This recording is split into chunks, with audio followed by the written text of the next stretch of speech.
So red line map represents like the beginning of the industrialized America. All right. So before this, it was just farm and, no highways, things like that.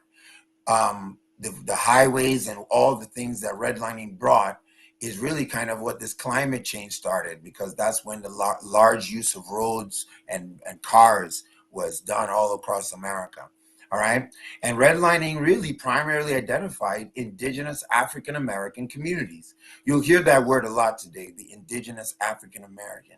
We are talking about people who have been here since the beginning of this country, since even before the beginning of this country in 1619.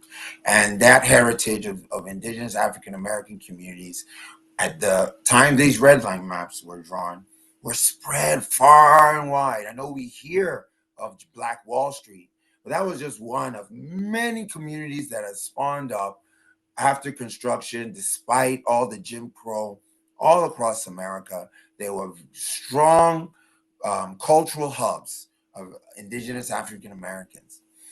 But redlining also attacked all other multicultural hubs. So therefore, hubs of cultural people that could be of European descent, Chinese descent, whatever, Italian descent, right?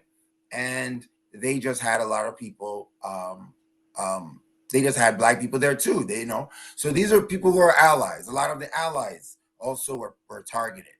Redlining, just to give you a little context, was 25 years before the zip code. The zip code was instituted in 1961. And it was what determined, that map is what developed into red zip codes and also moved on to start the modernization by putting the highways in, which passed through many communities of color. In Boston, 60% of the indigenous African American cultural hub was demolished. We're talking about churches and schools and businesses and tailors and loads of jazz clubs. We had a place called Jazz Alley. Loads of transformation because the city wanted to expand its initial borders from old Boston. And then unfortunately, there were groups of people who were in the way of this development. Currently in Boston, especially where I teach, I'm in Roxbury. There's a 33-year life expectancy difference between Roxbury and Back Bay.